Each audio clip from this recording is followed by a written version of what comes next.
I'm nervous that I might have got it wrong again because of the way Joe voted just now and said I'm sorry. Welcome to WatchMojo UK, and today we're looking at the most shocking twists and revelations on both the regular and celebrity versions of the Traitors UK. There will be spoilers ahead for all 4 series of the Traitors, plus Series 1 of Celebrity Traitors. I wrote Harry's name down first and I looked at him and I just couldn't do it. Before we begin, we publish new content every day, so be sure to subscribe to our channel and ring the bell to get notified about our latest videos. Number 10. Alan kills Paloma. You got a bit of hair in your face. Okay. Yeah, there you go. It's gone. Fabulous, darling.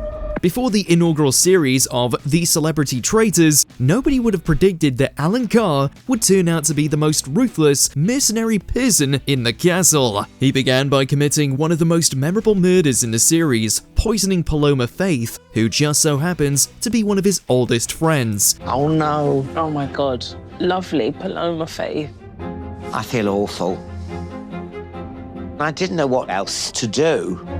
I've gone and murdered one of my best friends. Their friendship meant that nobody suspected him, with Paloma herself being shocked when she found out what had happened afterwards. The tabloids claimed that their friendship was over, with Paloma unable to move on from the backstabbing, though they've since reunited for podcasts. One thing is clear, if you're ever around Alan Carr, don't let him out your sight. You got to toughen up.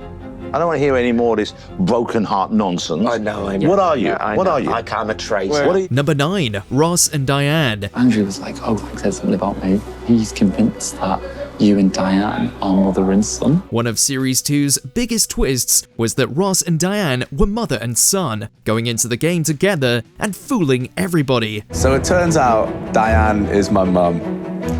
I know. The way this secret came out, though, was that the contestants were speculating about whether Diane was actually Paul's mother. Apparently, Diane actually does look like his mum, though as she points out, her hair isn't naturally red. After this, Diane made the bombshell revelation to the audience that they were family, lying to everybody, even when it was only them and the cameras. Do you know what's going to be the hardest thing? What? I'm going to have to call you Diane.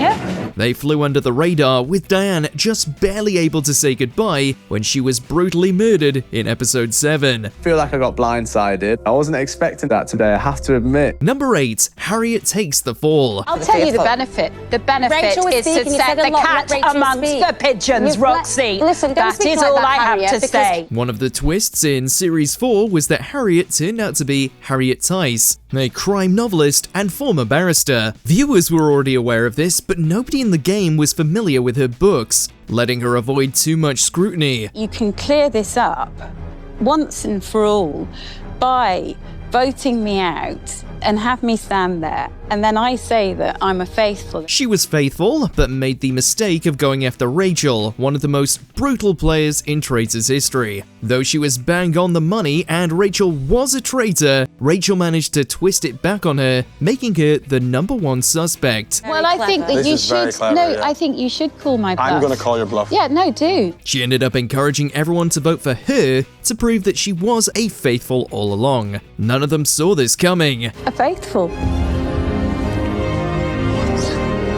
Number 7. Secret couple. But it was a little awkward because I'm holding a secret from him, and that secret was sitting right next to me. In one of the most WTF moments in Traitors history, Tom announced over breakfast that fellow contestant Alex was his girlfriend. Guys, straight up,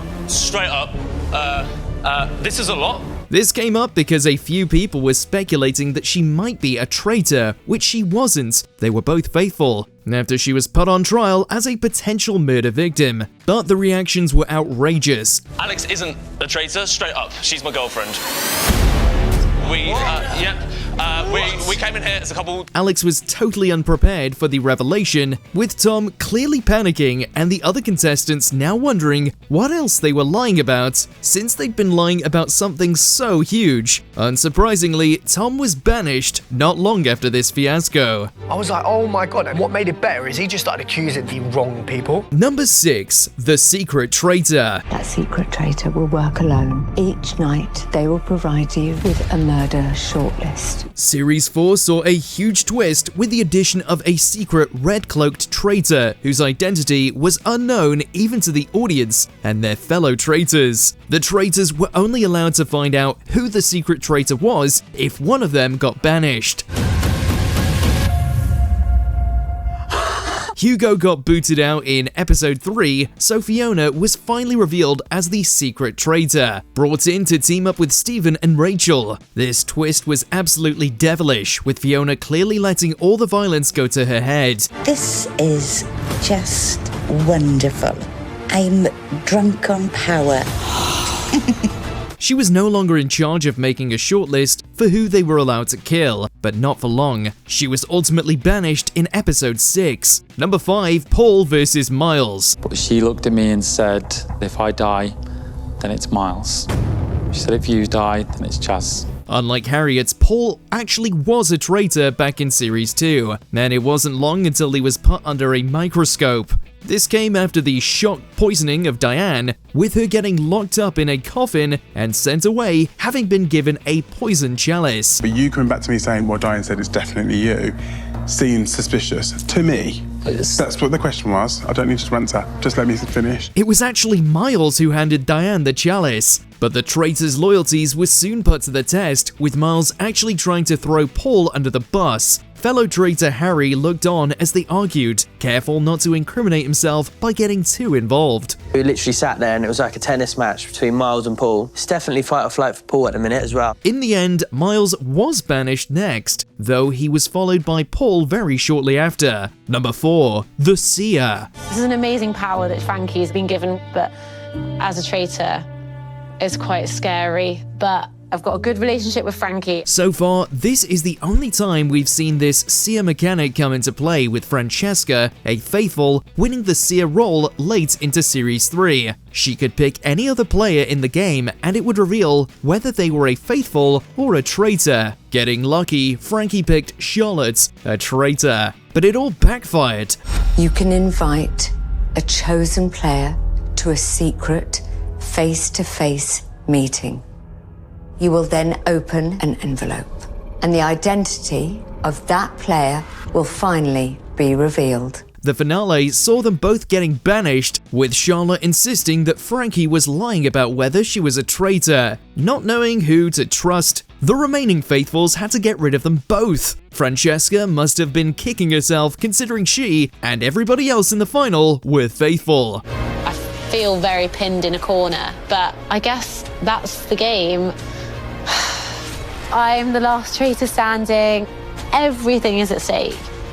It is literally her word against mine. Number 3, Harry storms to victory. Harry, let's find out what you have decided to do.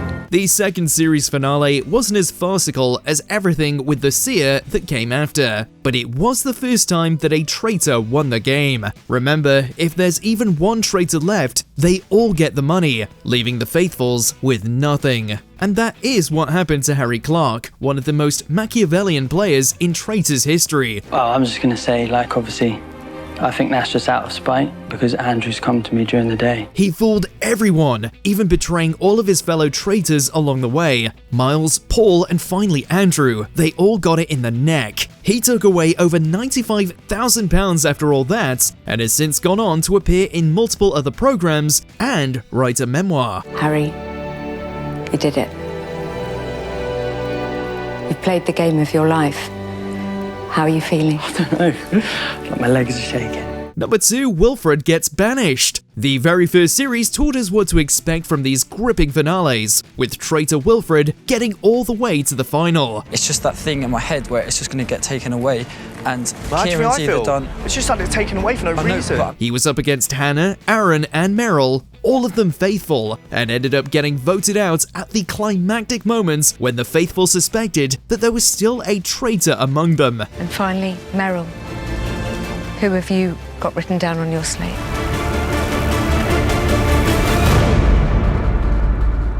Will. This left him revealing the truth in tears, while saying that it had been almost impossible to keep lying to them, and that he was actually glad that they were going to get the money rather than him. We can imagine how much the guilt weighs on the traitors if they win. I'm a traitor.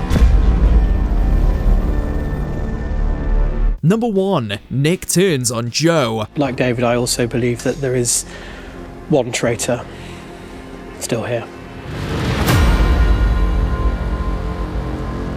Was this the most gripping moment in Traitors history? The first series of the Celebrity Edition ended with 5 people in the final. 3 faithful and 2 traitors, Alan Carr and Kat Burns. Joe. Honestly, and I mean this, you're the person I have got to know the most here, and I adore you. And honestly, I didn't believe it. Nick Mohammed and Joe Marler formed an alliance that the public were convinced was going to send them to victory, joining forces against Kat to get her banished first. But the alliance crumbled, Nick grew suspicious, and he and David voted to banish. But they picked Joe, not Alan. I am, and have always been,